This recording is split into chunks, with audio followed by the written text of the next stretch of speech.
इस लेक्चर के अंदर हम CSS को थोड़ा पढ़ेंगे क्योंकि मैं चाहता हूँ कि हमने पिछले लेक्चर में HTML को स्टार्ट किया था, तो हम CSS की भी थोड़ी सी इन्फॉर्मेशन ले लें, स्टार्टिंग इन्फॉर्मेशन, ताकि हमें पता हो कि CSS क्या है। CSS तीन किस्म की होती है। एक इनलाइन स्टाइल शीट होती है, हम उसको इनलाइन स्टाइल शीट कहते हैं। दूसरी होती है इंटरनल स्टाइल शीट और तीसरी होती है एक्सटर्नल स्टाइल शीट। आज के लेक्चर के अंदर हम इनलाइन स्टाइल शीट को कवर करेंगे। स्टार्ट करते हैं जो हमने पिछले लेक्चर में जहाँ पर क्लास को ख़त्म किया था, हम उसी क्लास को स्टार्ट करते हैं। मैं इसको सबसे पहले फ़ाइल बना लेता हूँ। जैसे मैंने आपसे कहा था कि मैं आपके लिए सेपरेट फ़ाइल बनाता जाऊँगा। जिस तरह से हमने कोडिंग कॉन्सेप्ट्स के कौन से कोर्स के अंदर अलग अलग फ़ाइल सबकी बनाई थी, इसी तरह मैं फ़ाइल सबकी बनाता जाता हूँ अलग अलग। मैं एक न्यू फ़ाइल क्रिएट करता हूँ, फ़ाइल में जाके HTML कोड के थ्रू ही क्रिएट कर लेता हूँ। और ये जो हमारे क्लास 1 का कोड था, मैं इसी को कॉपी करता हूँ, सेलेक्ट ऑल और पेस्ट करता हूँ यहाँ पे कमांड ए करके। आपने यहाँ पर कमांड ए या control A for Windows users, control ए करके करेंगे तो इस पूरा सेलेक्ट हो जाएगा टेक्स्ट जितना भी पेज के ऊपर होगा। और इधर जाएंगे, फिर मैंने कंट्रोल ए किया, इसको डिलीट किया। जो पहले मौजूद HTML क्रिएट करते हैं फाइल, तो ऑटोमेटिकली कुछ डमी कॉन्सेप्ट जो कोड होता है वो क्रिएट हो जाता है और उसी कोड को हम यूज़ करके आगे काम चला लेते हैं। मैं कमांड वी करूँगा फॉर मैक यूजर्स और Windows users command control we. तो ये जो कमांड्स मैं बोल रहा हूँ ये नीचे डिस्क्रिप्शन में मौजूद होंगी, आप वहाँ से भी देख सकते हैं। तो बीच में अगर अब आपने याद रखनी है, मैं क्योंकि इस लेक्चर के अंदर बता रहा हूँ, हो सकता है कि लेक्चर मुझे याद ना रहे, मैं ना बोलूँ, मैं इसी तरह कॉपी पेस्ट करके डाल दूँ चीज़, तो आपको पता ना चले कॉपी कैसे किया और पेस्ट कैसे किया। बेसिक्स लोगों के लिए बता रहा हूँ, क्योंकि जो लोग HTML कर रहे हैं इतना वो उनको कंप्यूटर पे कमांड है कि उनको ये चीज़ें पता है। ठीक है, आप ये कोडिंग की तरफ कोई आम लोग नहीं आते। मैं ये कहता हूँ कि वो काफ़ी शार्प माइंड लोग होते हैं और काफ़ी प्रैक्टिस होती है उनकी कंप्यूटर पे। तो वैसे मैं बता रहा हूँ कि इन केस अगर आपको नहीं पता, तो मैंने तो बेसिक से स्टार्ट करना है ना, सारी छोटी चीज़ें बतानी है आपको।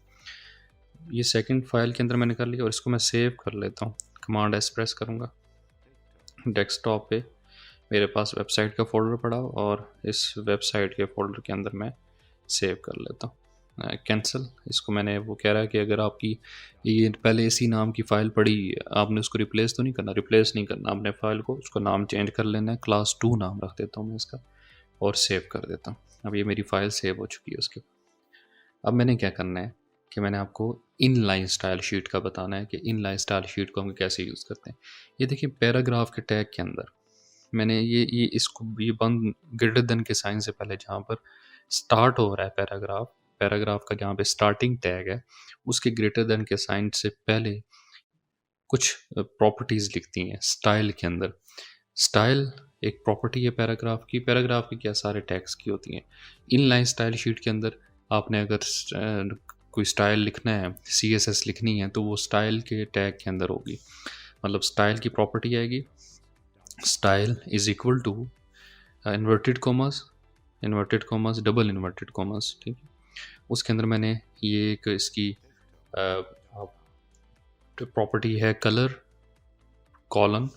आप कलर अगर चेंज करना है पैराग्राफ के टेक्स्ट का, जैसे ये टेक्स्ट जो मेरे पास आगे लिखा हुआ है, इसका मैं कलर चेंज करना चाहता हूँ, तो मैं कैसे करूँगा, कलर कॉलन, कॉलन कहाँ पे होता है, शिफ्ट प्रेस करके एल के साथ कॉलन का बटन है, एल के बटन के साथ जहाँ पे एल लिखा हुआ है वहाँ पर कॉलन, उसके राइट साइड पे कॉलन का बटन है। उसको आपने कैसे यूज़ करना है, शिफ्ट प्रेस करके रखना है और फिर उस बटन को प्रेस करेंगे तो ये वाला साइन आपके पास आ जाएगा। ब्लैक लिखना है, मैं यहाँ पर लिखता हूँ रेड, ब्लैक लिखा होता ना, रेड लिख देता हूँ। ये नीचे थोड़ा सा मुझे वो हिंट भी देना शुरू कर दिया उसने, रेड। फ़ॉन्ट साइज़, जो फ़ॉन्ट का साइज़ क्या होगा, जो फ़ॉन्ट लिखा हुआ है ये आगे, इसका साइज़ क्या होगा। मैंने लिखा हुआ है 14 पिक्सल, जैसे हम माइक्रोसॉफ्ट वर्ड में यूज़ करते हैं 14 पिक्सल्स। पिक्सल्स जो है हम px में, उसकी जो शॉर्ट फॉर्म होती है पिक्सल्स की, वो px लिखेंगे, तो 14 px मैंने कर दी। तो ये देखें उसने कलर रेड कर दिया उसका। मैं यहाँ पर येलो करता हूँ, अगर ये देखें येलो, येलो कर दिया, येलो ग्रीन सेलेक्ट कर लेते हैं और वो देखें वहाँ पर उसने कलर चेंज कर दिया।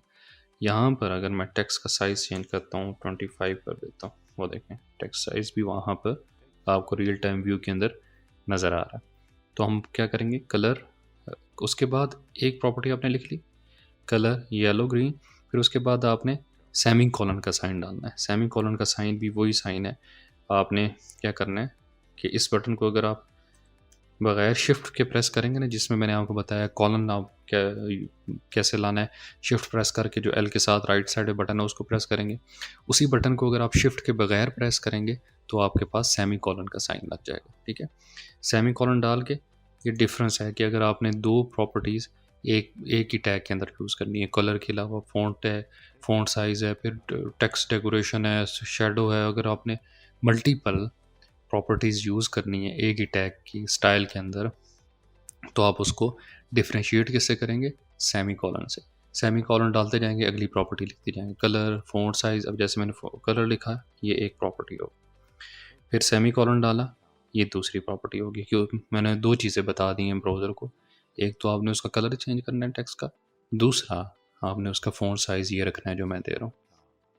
ये इनलाइन स्टाइल शीट लिखने का तरीका है। किसी भी टैग की आप सेपरेटली इनलाइंस, आप जैसे फॉर एग्जांपल मैं एक और यहाँ पर पैराग्राफ लिख लेता हूँ, पैराग्राफ लिखता हूँ, एक और इंटर प्रेस करूँगा कमांड सी और कमांड वी से, ये विंडोज़ यूज़र्स कंट्रोल सी और कंट्रोल वी। मैं यहाँ पे इसको कलर दे देता हूँ रेड। मैंने एक और पैराग्राफ लिख दिया, ठीक है, और इसको साइज़ दे देता हूँ 30 पिक्सल।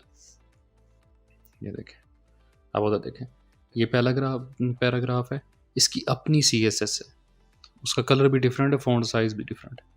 दूसरा पैराग्राफ है, इसकी अपनी CSS है, इसका कलर डिफरेंट है और फ़ॉन्ट साइज़ भी डिफरेंट है। ये देख लें यहाँ पर आप, मैंने कलर भी चेंज कर दिया और फ़ॉन्ट साइज़ भी चेंज कर दी दूसरे पर। तो हर टैग की अपनी स्टाइल शीट होगी अगर आपने इनलाइन स्टाइल शीट कर रहे हैं तो। इनलाइन स्टाइल शीट वैसे करनी नहीं चाहिए, मगर कई जगह पर करनी पड़ जाती है, तो आपको पता होना चाहिए कि इनलाइन स्टाइल शीट हम कैसे करते हैं। नेक्स्ट लेक्चर में हम इंटरनल स्टाइल शीट को पढ़ेंगे। मिलते हैं आपसे नेक्स्ट लेक्चर में, तब तक के लिए आपसे इजाज़त चाहूँगा। Thank you so much.